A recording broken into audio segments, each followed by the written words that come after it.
Assalamualaikum warahmatullahi wabarakatuh, teman-teman semester 6 semuanya. Mohon maaf karena kemarin saya belum sempat untuk mengirimkan materi dan juga video ya. Oke, di pertemuan kali ini kita akan membahas tentang konsep dari APE itu seperti apa, mulai dari pengertiannya, ruang lingkup dan juga jenis-jenisnya nanti seperti apa.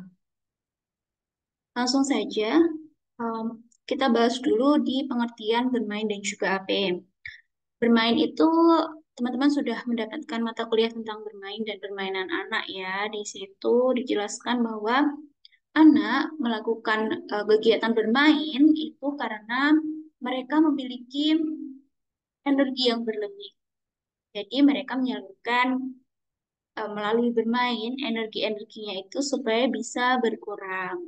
Makanya di beberapa anak itu kurang bisa untuk tidur siang, diajak oleh orang tuanya untuk tidur siang itu tidak mau karena mereka masih memiliki tenaga atau energi yang banyak.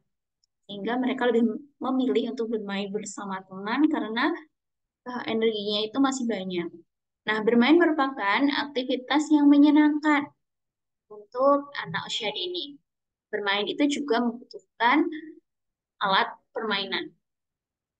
Melalui bermain, anak-anak dapat bereksplorasi atau menggali lebih dalam, menemukan sesuatu hal yang baru, menciptakan hal yang baru, dan juga dapat terstimulasi segala aspek perkembangan anak, mulai dari perkembangan bahasa, motorik kasar dan halus, nilai agama moral, sosial, dan juga kognitif atau daya pikirnya.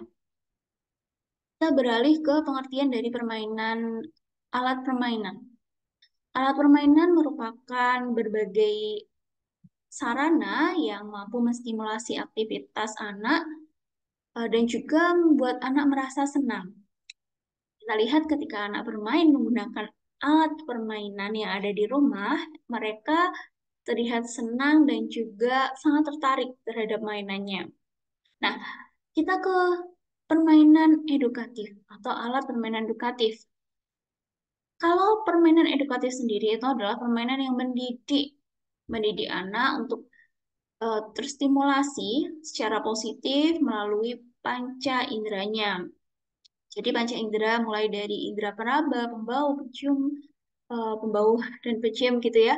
Kemudian eh, indera yang lain itu terstimulasi ketika anak sedang bermain gitu.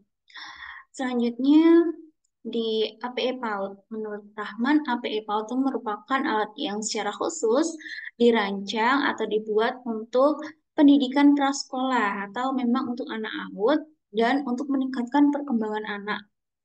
Selanjutnya, APE adalah alat permainan yang mengandung nilai edukatif untuk mengembangkan seluruh aspek perkembangan anak mulai dari yang dibuat maupun yang secara alami. Nah, dari penggunaan APE itu sendiri, teman-teman, seluruh aspek perkembangan anak itu menjadi aktif, terstimulasi semuanya, dan dalam pelaksanaannya disesuaikan dengan tujuan pengembangan yang telah ditetapkan sebelumnya. Jadi, APE itu ketika merancang sebuah APE itu penciptanya sudah mengarahkan APE ini untuk misalkan untuk perkembangan bahasa dan juga kognitifnya. Jadi di situ apa namanya bisa dimanfaatkan untuk kedua perkembangan tersebut atau untuk fisik motorik halus dan juga untuk kognitif seperti itu. Jadi APE itu tidak hanya fokus ke satu perkembangan aja, tapi bisa dimanfaatkan untuk lebih dari satu perkembangan. Selanjutnya, ciri dari APE PAUD itu menurut Novan Ardi dan juga Barnawi itu seperti apa sih? Nah, yang pertama ini ditujukan untuk anak PAUD karena memang cirinya untuk anak PAUD, jadi dia itu memang khusus dibuat untuk anak usia dini. Jadi ketika anak sudah di sekolah dasar, mereka sudah nggak tertarik lagi dengan APE tersebut. Selanjutnya, difungsikan untuk aspek perkembangan anak usia dini. Nah, misalkan Kalau di SD itu kan sudah tidak ada aspek perkembangan lagi. Mereka memakai tema atau mata pelajaran atau yang lainnya ya. Nah, kalau di out itu kan namanya aspek perkembangan. Seperti itu. Selanjutnya yang ketiga dapat digunakan dengan berbagai cara, bentuk, dan bermacam tujuan atau multifungsi. Seperti yang saya bilang tadi bahwa di APE untuk anak usia dini itu tidak hanya fokus untuk satu saja aspek perkembangan. Jadi misalkan ada balok, di situ juga ada angka ataupun huruf, maka anak dapat terstimulasi fisik motorik halusnya karena dia dapat membangun balok itu menjadi sebuah rumah, jembatan, atau yang lainnya. Selain itu, dia juga terstimulasi kognitifnya. Kognitif dalam hal keaksaraan ya, berpikir simbolik itu juga bisa.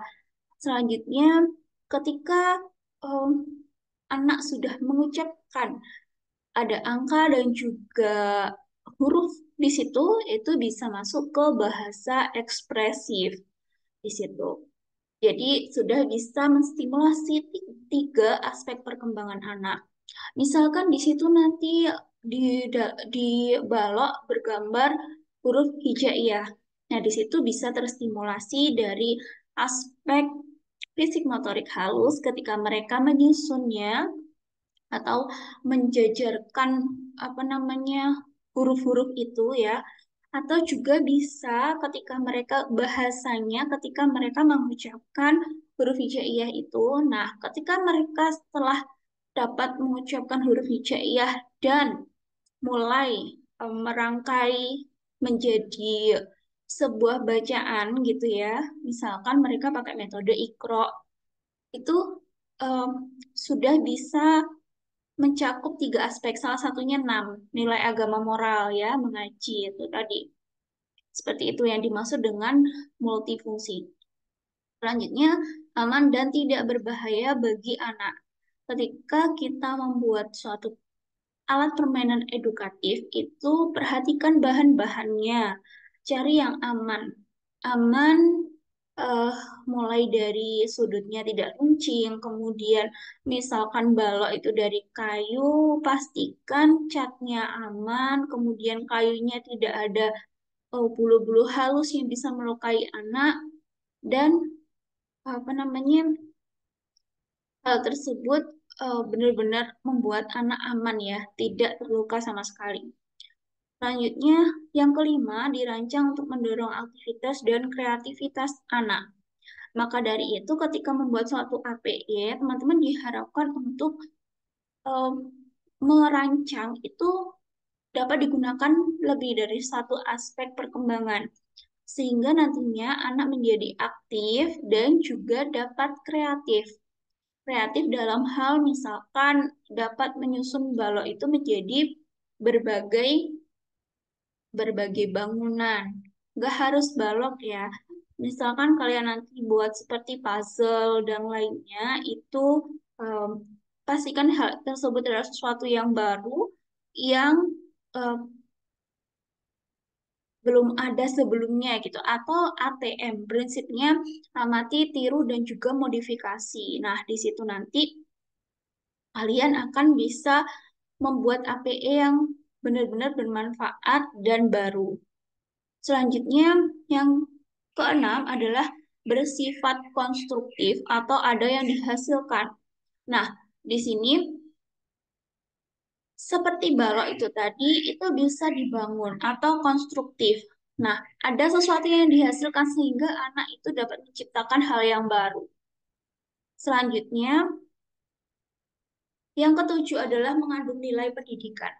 Pasti ini yang harus dan harus yang ada dalam APE itu memang sesuai namanya adalah mengandung nilai pendidikan. Yang selanjutnya adalah prinsip dari APE. Prinsip APE itu ada banyak sekali. Yang pertama adalah prinsip produktivitas, prinsip kreativitas, Oke, di dalam prinsip produktivitas ini ya, teman-teman, anak itu diharapkan mereka dapat menggunakan APE untuk membuat hal-hal yang baru, kemudian menciptakan sesuatu yang baru, dan lebih bereksplorasi, seperti itu, produktif ya. Yang selanjutnya adalah kreativitas. Dengan bermain APE, diharapkan anak itu dapat berkreasi sesuai dengan imajinasi mereka. Yang selanjutnya adalah prinsip aktivitas. Ini APE itu diharapkan dapat membuat anak menjadi aktif. Yang biasanya mereka introvert gitu ya, misalkan dia jadi bersemangat untuk melakukan suatu aktivitas dengan APE tersebut. Yang selanjutnya adalah prinsip efektivitas dan juga efisiensi. Nah, di efektivitas ini anak diharapkan dapat memanfaatkan APE itu dengan sebaiknya dan efisiensi itu kita ketika memberikan APE kita juga harus melihat eh, bagaimana harganya, kemudian bermanfaatnya itu seperti apa, kemudian waktunya yang efektif dan efisien itu yang seperti apa ketika anak menggunakan APE tersebut. Yang terakhir adalah prinsip mendidik dan juga menyenangkan. Nah, dengan APE, para pendidik akan terbantu untuk memberikan pendidikan atau pembelajaran yang menyenangkan untuk anak, seperti itu. Daripada pendidik yang tidak menggunakan media atau tidak menggunakan APE sama sekali di kelas. Itu sangat berbeda ya. Yang selanjutnya adalah manfaat dari APE. Banyak sekali ya manfaatnya dari APE. Yang pertama adalah dapat mengembangkan semua aspek perkembangan anak.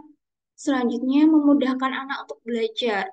Ketika anak usia dini kita berikan materi-materi itu kurang bisa masuk ke dalam diri mereka karena anak dalam fase berpikir yang konkret gitu. Kalau mereka dijejali dengan berbagai hal yang abstrak gitu, mereka imajinasinya berbeda-beda antara anak yang satu dan yang lainnya.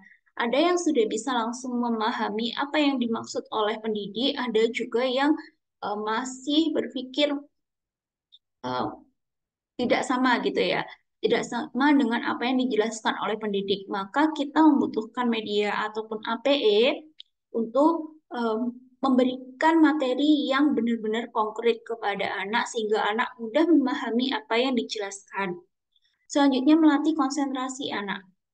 Beda sekali pendidik yang tidak menggunakan APE dan juga pendidik yang memanfaatkan media serta APE di dalam kelas. Ini sangat mempengaruhi konsentrasi anak. Jadi anak akan lebih tertarik dengan berbagai warna, berbagai bentuk yang dibawa oleh pendidik di dalam kelas ketika pendidik menerangkan sesuatu. Selanjutnya adalah sebagai media kreativitas dan imajinasi anak. Yang selanjutnya adalah untuk menghilangkan kejenuhan anak. Nah, ini cocok untuk misalkan kalian menggunakan model pembelajaran kelompok ya, kelompok dengan sudut pengaman. Nah, APE itu bisa digunakan ketika kegiatan inti ataupun dijadikan sebagai alat permainan di sudut pengaman ketika anak-anak sudah mengerjakan tugas-tugas yang diberikan dan mereka sudah selesai tetapi masih harus menunggu temannya yang lain, maka kita bisa mengarahkan anak ke sudut pengaman. Nah, di situ kita berikan APE-APE yang eh, dapat menstimulasi perkembangan mereka. Selanjutnya, dapat menambah ingatan anak dengan berbagai warna, kemudian dengan berbagai bentuk, itu memudahkan anak untuk mengingat suatu materi, misalkan materi warna gitu ya. Materi warna, materi tentang angka. Nah, biasanya kalau kita calistung yang manual gitu ya, eh, berhitung yang manual itu akan menyulitkan anak. Tetapi ketika pendidik menggunakan APE yang ada unsur berhitungnya, itu anak lebih tertarik dan tidak terpaksa untuk belajar berhitung seperti itu. Mereka akan lebih ketertarikannya lebih tinggi dan juga mencoba hal-hal yang baru dari APE tersebut. Selanjutnya adalah sebagai bahan percobaan anak. Nah, Di APE-APE itu mereka dengan usianya yang seperti itu tidak takut untuk salah. Nah, itu cocok untuk melakukan berbagai macam percobaan dengan menggunakan APE. Selanjutnya, tujuan dari APE itu adalah ada dua jenis. Yang pertama untuk anak dan juga untuk pendidik. Untuk anak, memudahkan untuk belajar, kemudian melatih konsentrasi, kreatif, menghilangkan kejenuhan, dan sebagai bahan percobaan ya, seperti yang di manfaat tadi. Yang untuk pendidik itu mempermudah menyampaikan materi.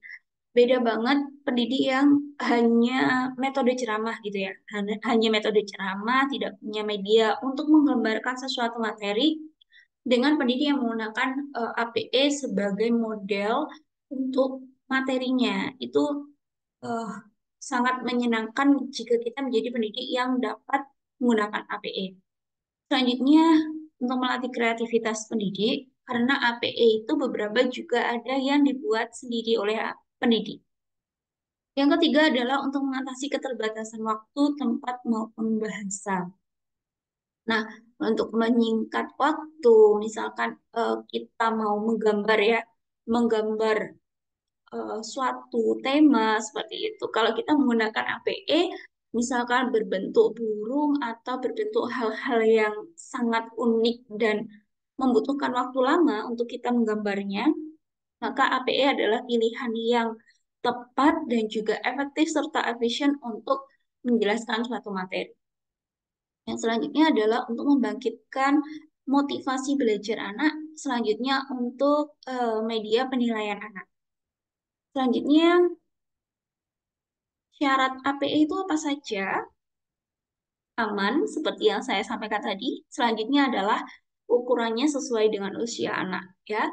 Bagaimana anak yang di TPA, kemudian anak yang di kelompok bermain, TK dan juga RA itu berbeda bentuknya. APE yang menggunakan keaksaraan seperti huruf, angka, itu kalau untuk anak yang di TPA dan juga untuk kelompok bermain itu gunakan huruf atau aksara yang besar yang dalam bentuknya juga misalkan balok itu baloknya yang besar, jangan yang rumit-rumit. Misalkan ada bergambar, gambarnya juga yang lebih besar seperti itu. Kalau misalkan dibuat lebih kecil itu cocoknya untuk anak yang sudah usia 5 sampai 6 tahun di kelompok B, TK, dan RA.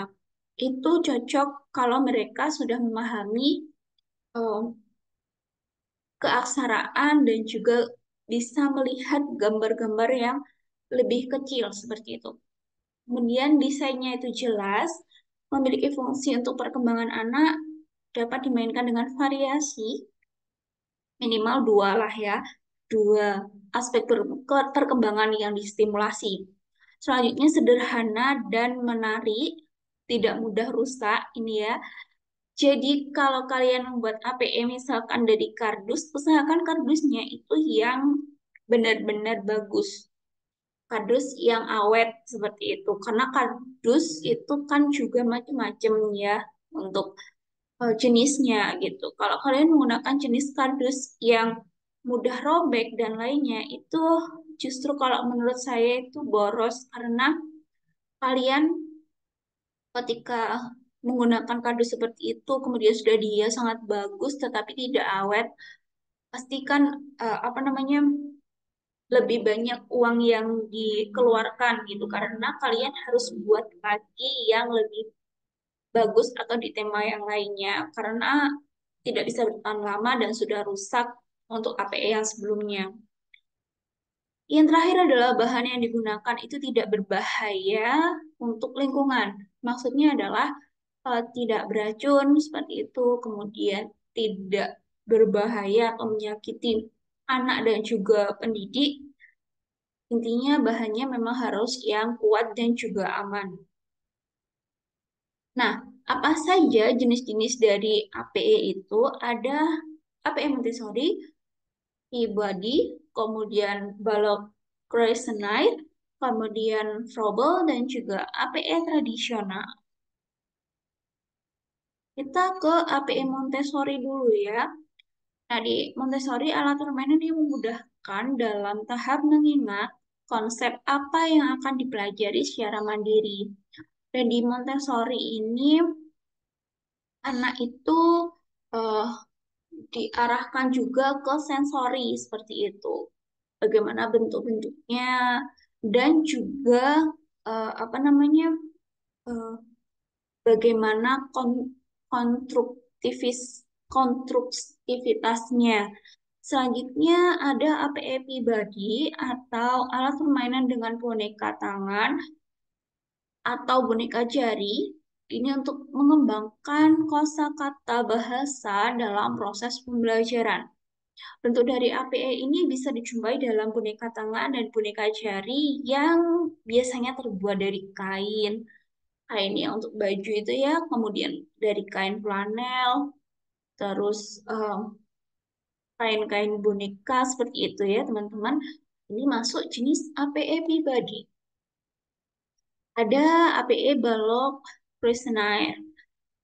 Ini mengembangkan kemampuan berhitung, pengenalan bilangan, dan kemampuan bernalar.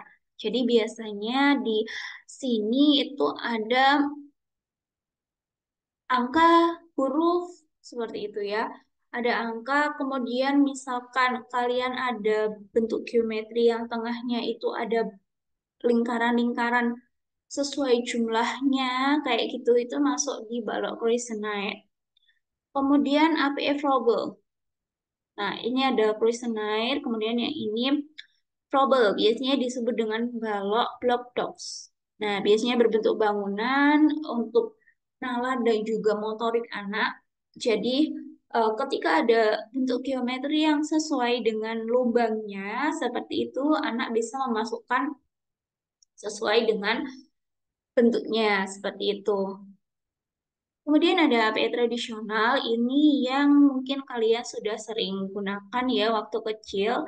Ini alat permainan untuk mengembangkan kreativitas peserta didik dengan memanfaatkan sumber bahan di lingkungan sekitar yang ada di sekitar itu apa saja untuk menciptakan alat permainan mereka sendiri. Jadi anak itu biasanya kalau untuk yang di tradisional sudah eh, sering diajarkan oleh orang tua, nenek kakeknya seperti itu. Tapi di sekolah kita bisa mengajak anak untuk membuat APS sendiri, misalkan seperti membuat tembak atau pistol dari pelepah pisang, pelepah pepaya, atau hal-hal lainnya yang ada di alam yang mudah ditemui dan bisa dimanfaatkan dan dibawa ke sekolah. Oke teman-teman, itu saja sedikit materi tentang APE dari saya. Semoga bermanfaat. Saya akhiri pertemuan kedua ini. Wassalamualaikum warahmatullahi wabarakatuh.